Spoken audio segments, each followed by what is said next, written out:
Buenas noches, bienvenidos a La Esencia aquí en Mega TV. En un barrio de Asunción, gente viene y gente va, dice la canción, pero en Asunción particularmente que queremos concentrarnos hoy, ¿sabemos a qué barrio vamos? ¿De qué barrio venimos? Yo recuerdo que viví los primeros 10 años de mi vida en Yataiticora al 242. Le decíamos barrio Pinosá, pero después nos decían que no era Pinosá, que era General Bernardino Caballero. Cuando uno le pregunta a alguien, el Estadio Defensores del Chaco, ¿dónde está? ¿En qué barrio está? Sajonia, te dice la gente. ¿Pero es Sajonia o es Carlos Antonio López? Las denominaciones de nuestros barrios. Sabemos los límites de los barrios de Asunción actualmente, dónde empieza y dónde termina cada barrio. Conocemos la historia de los barrios, por qué tienen tal o cual nombre. En fin, arquitecto Jorge Rubiani, ¿cómo le va? Buenas noches. Buenas noches, Faría, ¿cómo están? Y saludo a la audiencia. A veces no es un tema tan fácil hablar de los barrios de Asunción, porque como que no tenemos muy clara la película. A mí más de uno me dice, no sé realmente dónde empieza mi barrio y dónde termina. ¿Alguna vez alguna autoridad se preocupó por, digamos, establecer exactamente los límites de los barrios de Asunción en algún momento de nuestra historia, para después ya entrar a hablar acerca de las nomenclaturas y esas cosas, arquitecto? Algo tan elemental como saber dónde empieza y dónde termina un barrio. Ahí hay dos vocablos muy controvertidos. Se preocupó la autoridad. Yo creo que la autoridad hace rato se preocupa por nimiedades como cambiar nombres a alguna calle, a algún barrio y sobre todo desmantelar orgánicamente la ciudad en dominaciones que ya no tienen sentido para la gente, porque la división en barrios, esa división que permitía una mejor contraloría de las cosas, una mejor definición de las políticas de intervención, etcétera, dejaron de tener ningún sentido. Hoy los barrios, la delimitación de los barrios realmente no tiene ningún sentido, porque la ciudad fue ganando en complejidad, en complicaciones, y hay muchas otras cosas que requieren la atención de las autoridades y no las tienen. Por lo tanto, lo del barrio es una cuestión absolutamente intrascendente para todo el mundo y especialmente para las autoridades. Claro, pero no debería ser así, ¿no, arquitecto? Porque fíjese, tenemos, por ejemplo, fiscalías barriales. ¿Cómo puede trabajar una fiscalía si no conoce los límites dentro de los cuales ejercer su autoridad? ¿Cómo una fiscalía barrial de tal barrio puede trabajar si no sabe si en una calle ya le corresponde a la otra fiscalía barrial? Estoy poniendo un ejemplo nomás que se me ocurre, arquitecto. Y ahí empieza lo inorgánico, porque ahora se crean fiscalías barriales y antes teníamos comisarías Sí. o teníamos seccionales políticas o teníamos centros barriales que se correspondían con la importancia que tenía el barrio y sobre todo por el interés de la gente de vincularse con su barrio. Entonces, hoy eso no tiene mucho sentido.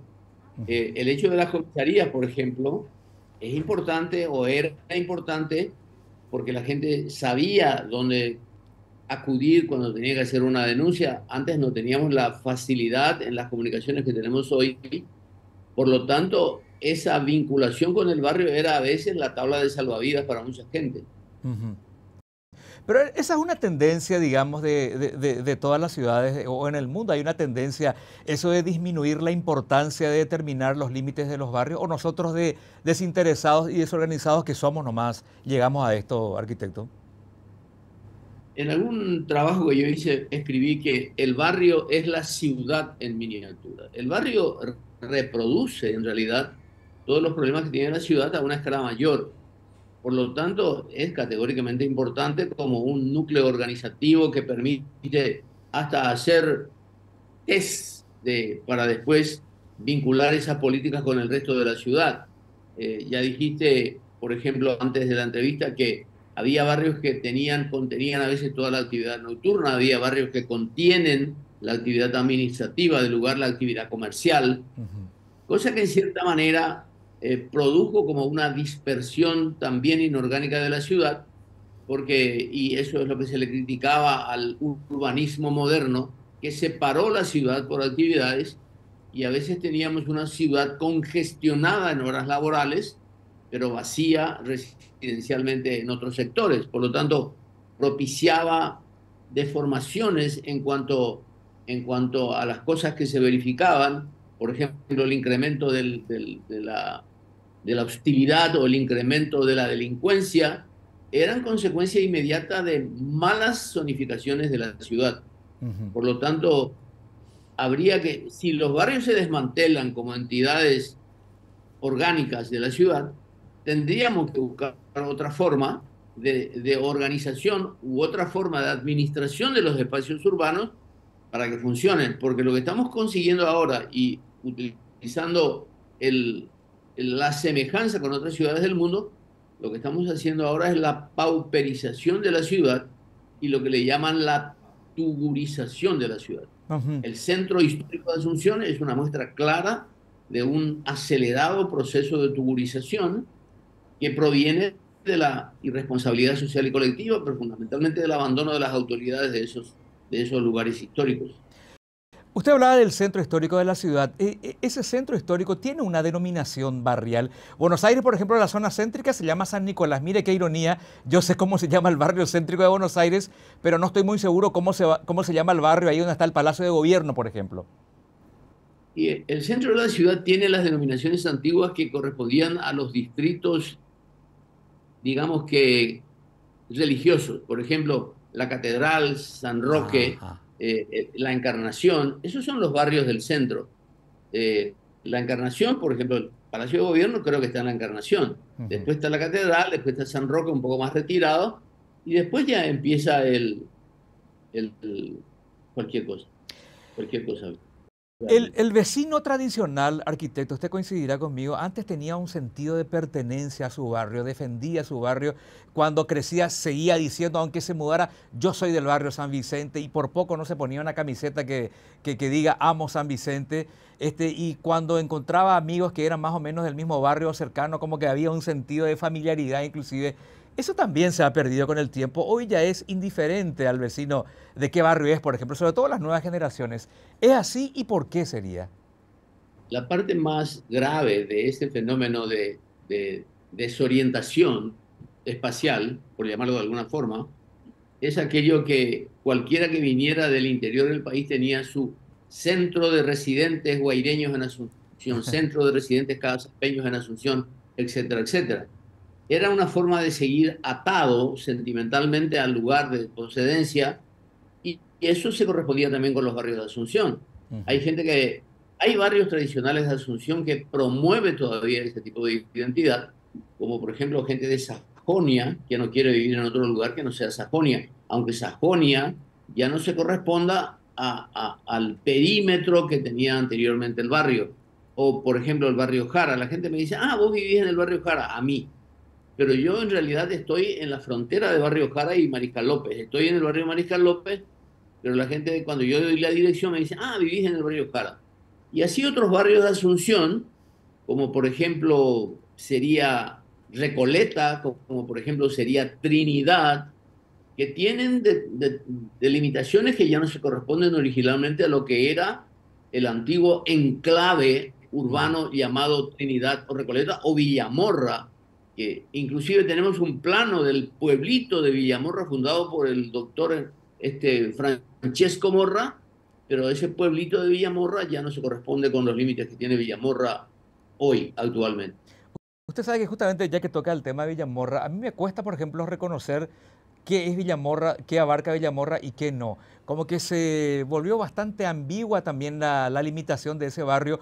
No sé si, por ejemplo, qué sé yo, el shopping Mariscal está en Villamorra o no está. Esa confusión tengo y bueno, creo que no me culpo porque las mismas autoridades municipales nunca han podido determinar. Pongo un ejemplo nomás. Definitivamente el shopping está en el barrio de Villamorra. Ujú. Villamorra tenía su plano, tenía el nombre de sus calles y una de las razones por la dispersión que se generó con el nombre y con la identidad del barrio está en que le cambiaron la nomenclatura original que había diseñado Morra, Ajá. con calles como Azahares, Las Perlas y otra serie de cosas que también tenía el barrio Jara, como la calle Patria, la calle Amistad, la calle, cosas así. Entonces, cuando perdemos la relación con los nombres, entonces perdemos la relación, porque esos nombres reflejaban desde los tiempos más remotos la identidad de un lugar con lo que se hacía en el lugar. Por Ujú. ejemplo, la calle del Obispo, la calle de las Fuentes, la calle la calle del Mercado, la calle del Tayud, la calle de Ñalola, lo que sea, pero cosas que se relacionaban con habitantes y con actividades del barrio. Eso marcaba una relación del sitio con la persona o con el grupo o con el colectivo que hoy se ha perdido completamente. Volviendo al Aparte tema, de la sí. velocidad, aparte de la velocidad de las comunicaciones y la velocidad de las movilizaciones que tenemos. Volviendo al tema de las nomenclaturas, yo decía al principio, yo los primeros 9, 10 años de mi vida estuve sobre Yetaiticorá al 242. Pinosá éramos nosotros. Después, por ahí había también gente que me decía, no, pero es el barrio General Bernardino Caballero, no es Pinosá. Pinosá, General Bernardino Caballero, ¿es lo mismo según la época en que uno haya vivido ahí, según el cariño que le tenga a su barrio o según quién, arquitecto? ¿Qué es Pinosá? ¿Qué es Bernardino Caballero? El Archivo Nacional de Asunción dice que en la zona que se correspondería actualmente con la cancha Guaraní y el, el cuartel, el batallón escolta o lo que sea ahí de la General Santos y Mariscal López, Ujú. había un colectivo de negros que pertenecían, esclavos negros que pertenecían a un arcediano de la catedral que se llamaba Mateo Espinosa. Y que, como era característico en esa época y cuando se dio la libertad de negros y cuando la gente obtuvo su libertad, adoptaba el apellido de su amo. Y todos los negros de la zona se llamaron Espinosa. Y uno de los más connotados era José Espinosa. Y la guaranización del apellido Espinosa, como otras guaranizaciones de otros apellidos españoles, era Pinosá. Upepeningo Oicola Pinoza Cuera. Ah, Entonces, Pinosá adquiere el nombre de ese colectivo negro de Espinosa. Y más hacia el batallón escolta había otro lugar que aparece en los archivos, en las transacciones, en las transferencias de lotes, en las compras, que se llamaba el pago feo. El pago feo estaba más hacia Mariscal López. Y así sucesivamente encontramos en esa nomenclatura, en los mapas antiguos, nombres característicos de la ciudad que se fueron perdiendo lamentablemente por desidia, por desinterés, por lo que fuera, pero fundamentalmente por irresponsabilidad ujú. de todos nosotros.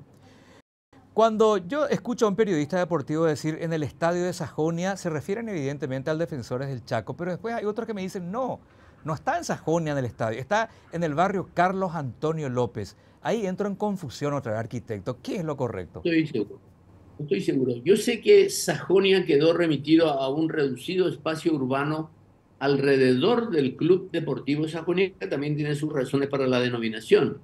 No sé si la alcanza al estadio, pero evidentemente está el barrio Carlos Antonio López es el barrio que también como el Sajonia está circundando el parque Carlos Antonio López. Por eso se Ujú. llama barrio Carlos Antonio López.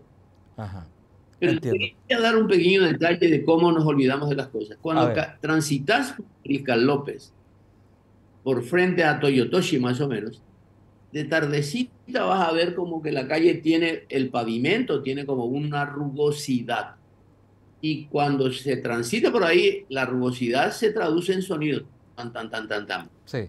Ese sonido era del antiguo trencito a San Lorenzo, cuyas durmientes quedaron sumergidas o enterradas por el pavimento, pero hoy se la siente todavía. Es decir, cuando el nombre desapareció, el tren desapareció, el destino desapareció, el lugar todavía nos recuerda su existencia.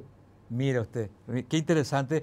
Esta pregunta ya tiene que ver con su carácter de arquitecto. Yo noto algunos barrios que por lo menos en mi percepción no han cambiado mucho y otros sí. Por ejemplo, Ciudad Nueva, a mí me parece un barrio que no cambió mucho en su aspecto físico en los últimos 40 años y otros barrios como Villamor justamente sí cambió mucho. ¿Eso se debe a la actividad comercial? ¿A qué se debería ese cambio visual que tenemos de algunos barrios y otros que sin embargo parece que continúan como estancados en el tiempo? Bueno, esto que te voy a decir es solamente observación mía. Yo Mm. creo que lo que las ciudades tienen, lo que las calles tienen, es algo que llamamos vocación. Cuando una ciudad tiene una determinada vocación urbana, cuando un barrio tiene una determinada vocación, es por las características del terreno. Ciudad Nueva es un barrio, Ciudad Nueva o la zona del hospital de clínicas, o tiene muchas subidas y bajadas. Ajá. Por lo tanto, están contraindicadas para una actividad comercial. La gente no transita mirando una vidriera o buscando un negocio, subiendo o bajando una calle con muchos problemas. Entonces, la Asunción misma se expande hacia las calles planas. Y Villamorra es un barrio plano que además convocó a la ciudadanía o a la inversión pública o privada con instalaciones adecuadas para, digamos que, transitar relajadamente por el lugar. O sea, Ciudad Nueva está lleno de subidas y bajadas. Y además se la destinó a un barrio residencial próximo al microcentro de Asunción, como fue al principio, Ujú. la parte que está entre Brasil y la Plaza Uruguaya, que son barrios que fueron inmediatamente lo que le llamamos arquitecturizados. No fue la construcción simple y desordenada de una persona que usó sus ahorros para hacerse de una casita, no. Es la inversión de gente que se propuso vivir en ese lugar con una comunidad acorde a las pretensiones de linaje que tenía. Claro, claro. ¿En qué época más o menos de nuestra historia empiezan a conformarse los barrios más o menos como conocemos hoy, arquitecto? ¿Después de la guerra? ¿En qué momento? Bueno, los barrios se conforman. Hay un dicho de un pensador alemán que se llama Alexander Mitscherlich, que dijo: la burguesía intenta siempre poner distancia social con el resto de la ciudadanía. Ujú. Y ese es un fenómeno que se da en toda la ciudad. Cuando la burguesía dice: ah, no, acá vinieron todos, vamos a otro lugar. Ya. Estaban, por ejemplo, las quintas de la avenida Mariscal López, la gente llegó a Mariscal López y las quintas se fueron a otro lugar. O el prototipo arquitectónico que representaba el linaje que se pretendía, se fue a otro lugar. Y así aparecen barrios como las Carmelitas, aparecen otros barrios, y la gente va detrás. Esa gente, en cierto modo, lidera la expansión de la ciudad. Ujú. Y, pero si no tenemos un, en la contraparte una autoridad urbanística que organiza esa expansión, que organiza ese desorden, entonces se produce el caos, como en cierto modo es Asunción en este momento. Exactamente. Qué gusto escucharlo siempre, arquitecto. Yo digo lo siguiente, es muy difícil recuperar, ¿no?, ese sentido de pertenencia que uno tiene hacia un barrio, porque hoy en día prácticamente no le conocemos más al vecino, ¿no? Tenemos el vehículo polarizado, el portón eléctrico, las casas están diseñadas como que, para que prácticamente ni siquiera se note el diseño interior de esa casa. Es decir, ese es un tiempo que no va a volver. El salir a la vereda con tu vecino a tomar un tereré, No, eso ya es cosa que absolutamente tenemos que dejar en el pasado y acostumbrarnos a que el vecino que está al lado nuestro, el que vive en nuestro edificio de departamento, es prácticamente un desconocido, alguien sin rostro. Las cosas ya tendrán que ser así, arquitecto, y tenemos que aceptarlo. no va a volver lo mismo nunca. Lo que puede llegar a pasar es que hagamos lo mismo de antes, pero de otras maneras, Ujú. porque es indispensable. La comunicación en la ciudad es indispensable. La mejor forma de combatir la inseguridad es combatir la inseguridad como... El delito no empezó ayer, Ujú. el delito empezó con Caín y Abel. Entonces, el delito va a seguir estando, pero tenemos otras formas de enfrentarlo, de combatirlo, de atenuarlo, de reducirlo y tal vez alguna vez de eliminarlo. Pero todo eso empieza con la autoridad. Si no tenemos autoridades que asuman la responsabilidad, autoridades con conocimientos, entidades sociales o partidarias, si querés llamarlo, Ujú. con algún sentido de la decencia y de la responsabilidad, podemos llegar a hacer algo en el futuro. Pero si vemos todos los días lo que está pasando en el Parlamento, y pasa, probablemente va a seguir pasando, lo que sorprende, indigna y conmueve es la absoluta indiferencia del resto de la sociedad Ujú. con semejante desorden, con semejante indecencia, con semejante corrupción. Cuando sigamos teniendo ese tipo de cosas, desde luego que no podemos abrigar ninguna esperanza en el futuro. Arquitecto, me siento muy complacido de tenerlo siempre a disposición del programa. Es un placer escucharlo. Gracias, Fariña. Muy amable, el arquitecto Jorge Rubiani, también integrante de la familia aquí de Primero de Marzo y de Mega TV. Siempre es un placer poder tocar estos temas con él y otros también, por supuesto, que en su momento vamos a tocar. Ya volvemos.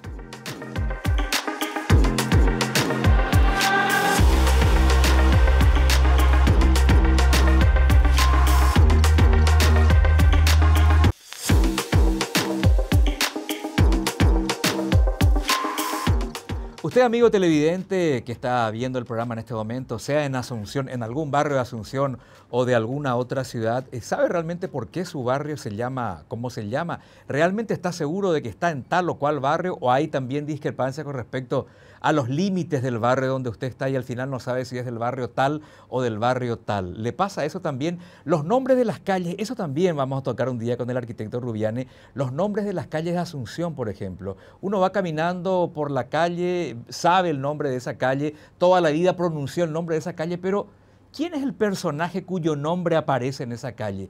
¿Quién fue Toribio Pacheco, por ejemplo? Caminamos todos los días por esa calle y no sabemos, no tenemos idea de quién fue Toribio Pacheco. Estoy poniendo un ejemplo nada más, pero ¿alguna vez se preguntó por qué usted vive en tal calle? ¿Por qué esa calle que pasa frente a su casa se llama así?